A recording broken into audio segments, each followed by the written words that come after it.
From the land down under, with the rock at its centre, comes the little Aussie Watchman.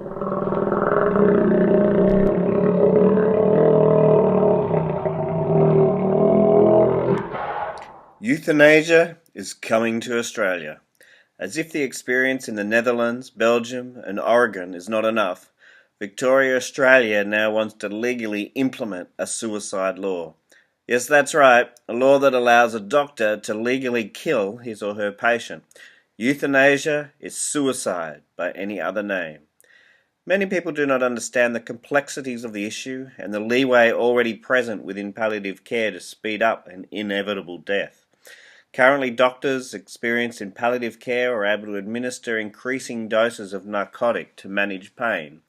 When it is clear that a patient is dying, a mix of the drugs midazolam and morphine are often used to place patients in a peaceful, drugged-out state that avoids unnecessary pain and suffering.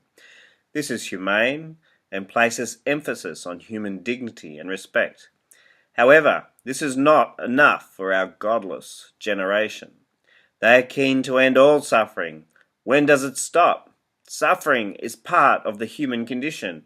Once you are born, you start to suffer. Suffer from hunger, death, sickness, and pain.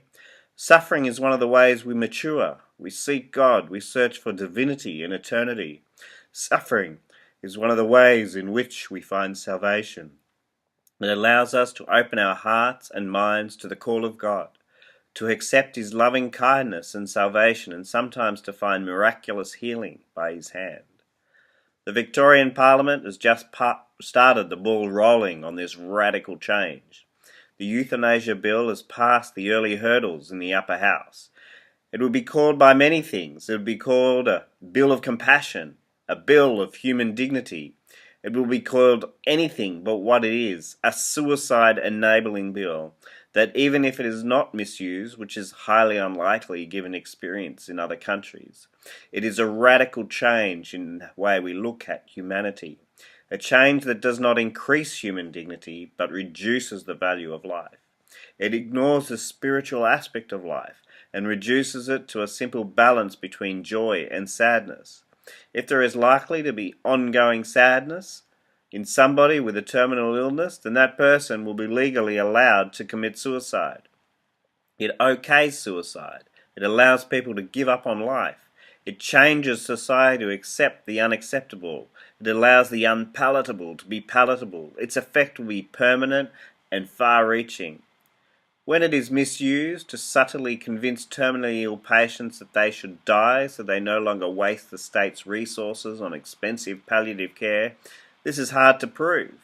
When relatives convince elderly members of their family that they should die, secretly coveting their inheritance, it's hard to prove. When members of the medical community continually suggest to a patient they are a burden on society and should free up money for the young in the community, how do you prove that? Then there are the true murderers that can only use euthanasia to legally kill patients.